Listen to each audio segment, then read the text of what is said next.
I'm so happy to finally be doing my diary. How's it going, everyone? My name's Jim, and I'm gonna tell you all about my wonderful story. Some of you may not think it's wonderful, but for me, I think it is pretty wonderful. When I first got here, I was so excited to make all of my friends. For me, growing up, it was never hard to make friends. Everyone liked me. I was the cool one in high school. I was captain of my varsity basketball team. They called me the tree. I don't know why. Maybe it's 'cause I ate trees and I balled like a boss. I don't know. Unfortunately, I experienced an injury, and I was no longer able to play the basketball. It was a hard time in my life where I lost a lot of kudos, but oh hey Suzanne, it's good to see you. I am not Suzanne, you tall freak. My name is Sullivan, but I am looking for Suzanne. She is in fact my girlfriend. Oh, okay. Bye, Sullivan. It's nice to meet you. Oh, shut up. Oh, okay.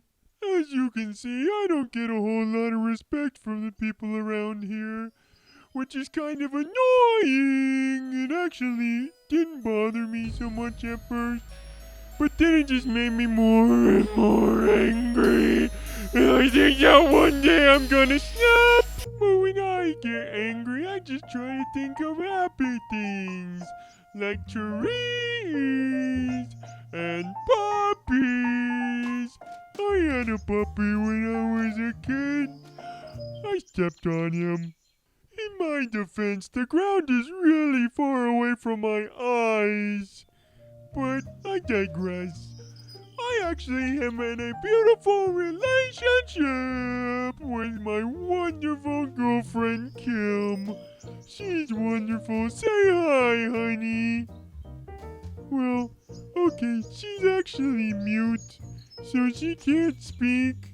But it's so wonderful because she never tells me to shut up, Jim. She's the only one in my life who's never told me to shut up. And she doesn't have fingers, so she can't do sign language. Sometimes, though, she gives me this look like she wants me to shut up, but I think that's just her way of saying I love you. So we have a really wonderful life, and we're thinking about getting married soon.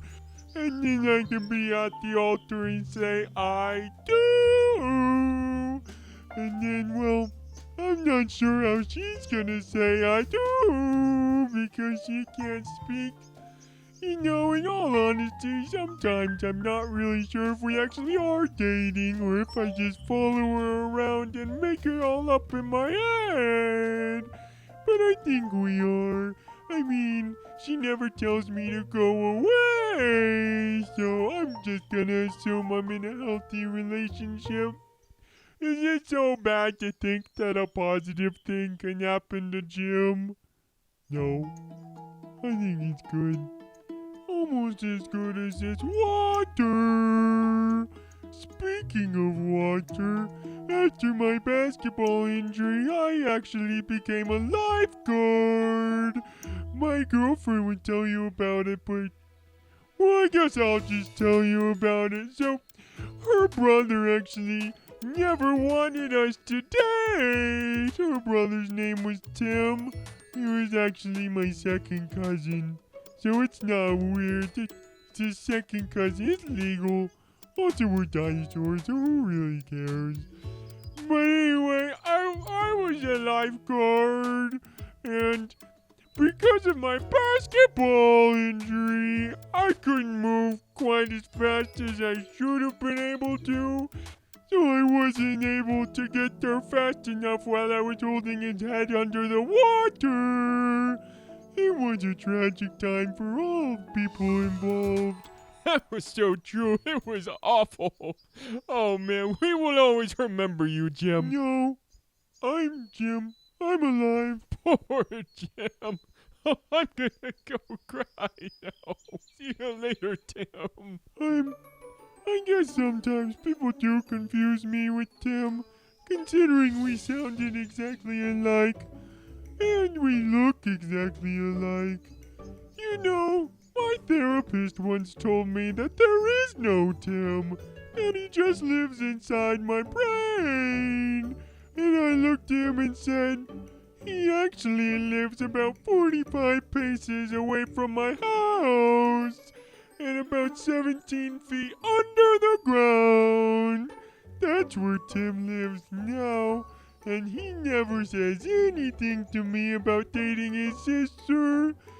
At that point of the conversation, my therapist called the police,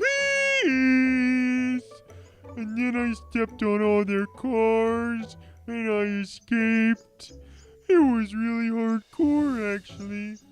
And then I came back to my island and told everybody about it, but no one believed me, except for Kim. She always listens to me. She's only tried to escape about 3 times. I think sometimes she just gets confused as to where we live. So I'll just be taking a drink of water, and then I'll look up and she'll be gone. But I always can track her down. It helps being taller than all of the trees. No one can hide from me. But let's shift gears a little bit and talk about my future and my dreams. See, I've always been the tallest one around, but I've never been quite tall enough.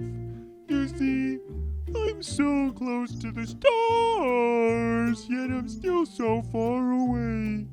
I've always wanted to be an astronaut so that I can go to the moon. One day I want to walk on the moon. I want to be able to jump around. But you know, being able to share my dreams with Kim make them seem so much closer. But then, when I look up to the sky, they still seem so far away. It's almost like I feel very extremely one emotion, and then very extremely another emotion almost out of the blue. The doctor said my medication would help, but I stepped on them. No more pills for Jim! I've been talking a lot to Spencer recently because he has a dream to fly. I just happen to have a dream to fly higher. So we're gonna go into space together. But thankfully, when my head gets too far into the clouds, Kim is always here to bring me back to Earth. You know, it's really wonderful having that one person who will really listen to me. I don't know where I'd be without her. Probably a murderer. But thankfully, that's not the case. And instead, I'm a very level-headed, wonderful person with no baggage or emotional trauma. It's really wonderful actually being such a free spirit. Okay, bye.